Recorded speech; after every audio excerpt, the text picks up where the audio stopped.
A little something to start your week off, right? Senate adjourns through Labor Day without reaching a stimulus deal. Here's where things stand now. CNBC, as I said, Alicia Adams is the author of this article, so shout out to her for that. The Senate is officially adjourned through Labor Day, despite not coming to an agreement on its next stimulus package. Congress and the White House have spent the past few weeks debating what to include in the package, but have been unable to come to an agreement. One of the biggest sticking points, jobless benefits. Democrats want a continuation of the enhanced unemployment payment of $600 per week, while Republicans say that amount is too high. Democrats are also pushing for more than $900 billion for state and municipal aid, and $60 billion in food assistance, far higher than what Republicans have proposed.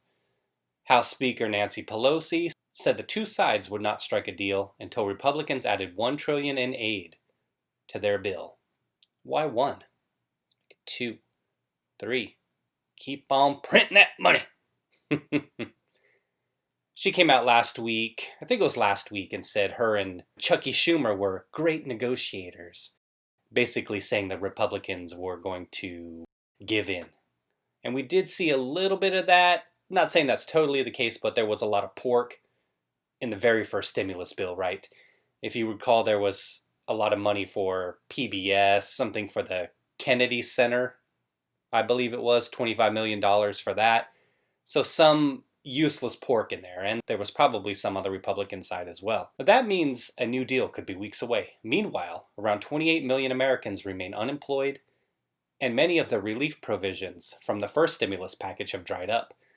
President Donald Trump has issued 4 executive orders to address some of the issues, but experts remain unconvinced that they will be efficient in helping vulnerable households.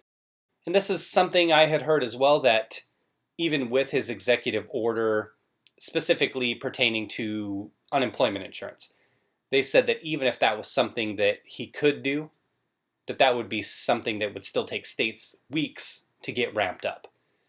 Not that that's an excuse not to do it, but it just seems like there's a lot of roadblocks in this, and you would think that there wouldn't be. You would think that we would have this stuff figured out by now. We've been dealing with this stuff for 4 or 5 months now, at least in terms of the unemployment insurance and whatnot. And additionally, what I had talked about when I did a video on Trump signing these executive orders, I was saying he was putting the Democrats in a tough position. Basically, if they came out against this stuff, and great political strategy, but if they came out against this stuff, then the American people would hold their feet to the fire, so to speak. So what they decided to do, being though it's all about politics and not really about people, is they decided to not challenge any of the executive orders, but from what I hear, they want to allow the executive orders to move forward, and if they do happen and they do look feasible, and they have a bunch of political organizations, nonprofits, for-profits, whatever they are, that the Democrats are going to have filed lawsuits against these executive orders.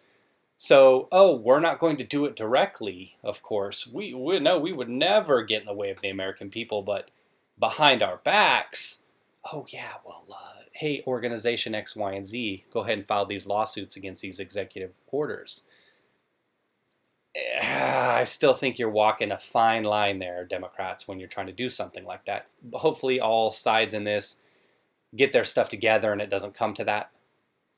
Politics is a dirty game, right? And if the shoe were on the other foot, and if it were Obama and he had proposed executive orders, I don't doubt that the Republicans would be doing the same thing. Senate Majority Leader Mitch McConnell said that if some kind of deal is reached while the Senate is on recess, members will return to Washington, D.C. for a vote. On that taxpayer dime, come on now.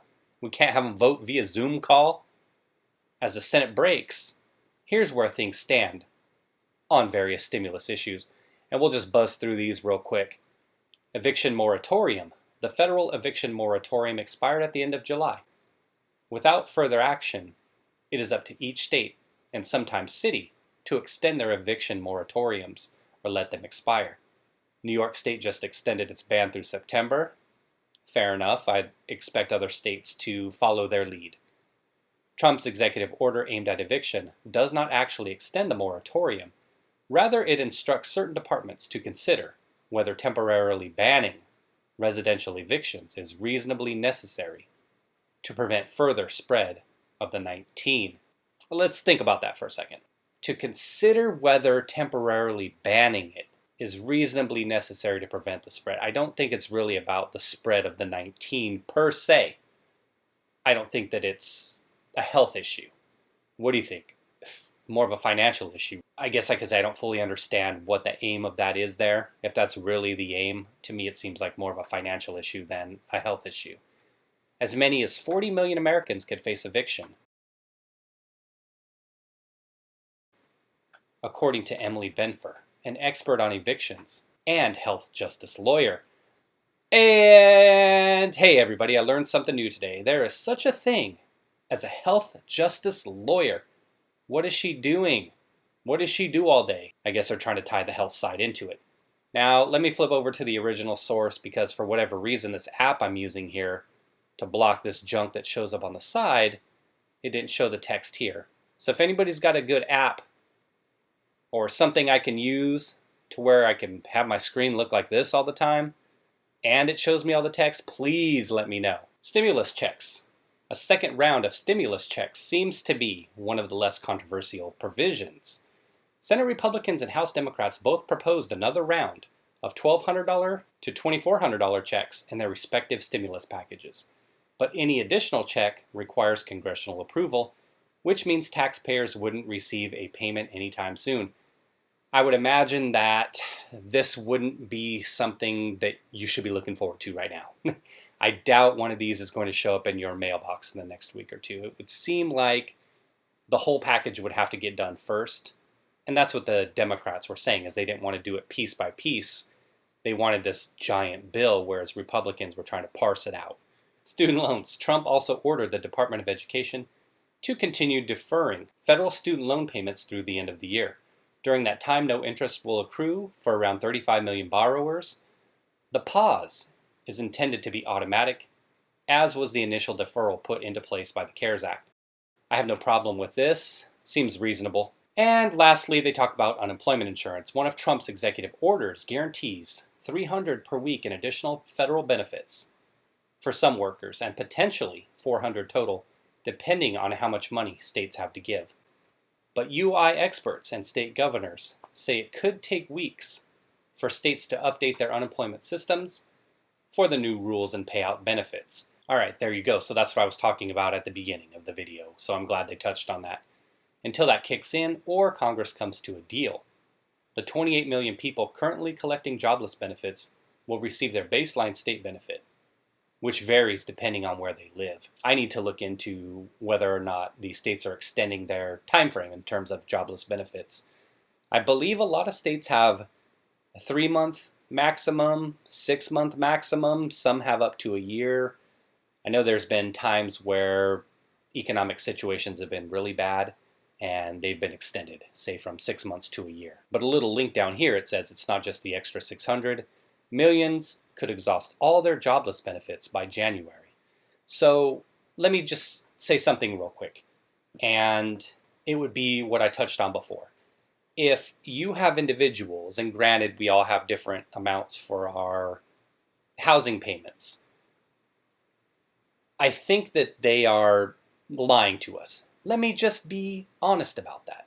When they're trying to say up to 40 million, well, yeah, up to 40 million people can die tomorrow. Up to 300 million people can get evicted. This article isn't telling me an accurate number. It's lazy journalism in a way.